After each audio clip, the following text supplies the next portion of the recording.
Bismillahirrahmanirrahim. Assalamu alaikum dear students. How are you? I hope you would be fine. This is new countdown और book 6 में आज हम chapter number 11 का multiple choice questions complete करेंगे और ये chapter हमारा ऑलरेडी कंप्लीट हो चुका है पेज 177 के ऊपर। यहाँ पर हमारे पास 6 MCQs हैं। लेट्स सी कि हमने इसमें क्या करना है। Number 1 says select the correct answer from the given options. A scalene triangle can also be an equilateral triangle.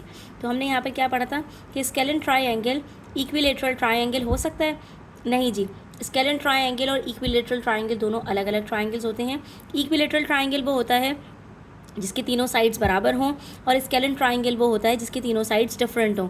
तो ये दोनों अलग अलग टाइप्स ऑफ ट्रायंगल्स हैं। तो यहाँ पर हमारे पास हो सकता है फॉल्स। ठीक है।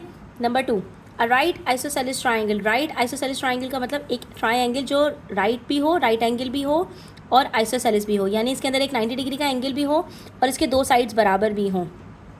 Has one right angle and two angles of 45 degree each. तो बिल्कुल सही बात है कि राइट आइसोसेलेस ट्रायंगल उसी को कहते हैं जिसमें एक 90 डिग्री का एंगल हो, बाकी दोनों एंगल्स बराबर होंगे क्योंकि दो साइड्स बराबर हैं, तो दोनों बाकी 45 डिग्रीज के होंगे। ये बिल्कुल ट्रू है। A triangle can be drawn with two obtuse angles. एक ट्रायंगल के अंदर दो ऑब्ट्यूज एंगल हो सकते हैं, यानी दो एंगल्स जो 90 डिग्री से बड़े हों।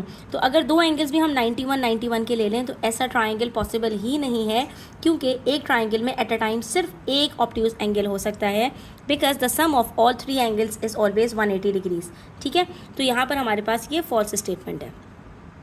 Number 4, in a triangle the sum of the lengths of any two sides is। अच्छा, एक ट्राइंगल के अंदर जो दो साइड्स की लेंथ होती है वो हमसे कह रहे हैं कि is greater than the length of the third side. वो हमेशा बाकी दोनों जो थर्ड आपका साइड है उससे हमेशा ग्रेटर होगी, यानी कोई से भी दो साइड्स को प्लस करेंगे तो वो थर्ड साइड से हमेशा ग्रेटर होगी। Less than the length of the third side, इन दोनों इनका जो सम होगा वो थर्ड साइड से स्मॉलर होगा। ये तो पॉसिबल ही नहीं है।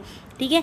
Equal to the length of the third side, या ये हमेशा बराबर होगी। तो याद रखो बच्चों कि दो साइड्स को आप जब प्लस करेंगे तो वो हमेशा आपके थर्ड एंगल के जो है वो से ग्रेटर होगी। ठीक है, तो it's greater than the length of the third side. यानी कि अगर मेरे पास एक साइड है फॉर एग्जांपल 4 सेंटीमीटर्स, दूसरी साइड है मेरे पास 3 सेंटीमीटर्स, तो जो तीसरी साइड है वो 4 + 3 7 से स्मॉलर होगी, ग्रेटर या इक्वल नहीं हो सकती।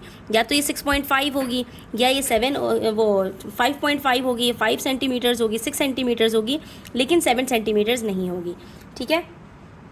उसके बाद नंबर 5 में हमसे कह रहे हैं interior angles of a triangle add up to 180 degrees. ये तो बार बार हमने इस चीज़ को रिपीट किया है कि एक ट्रायंगल के अंदर तीनों एंगल्स का सम हमेशा 180 डिग्रीज के इक्विवेलेंट होता है।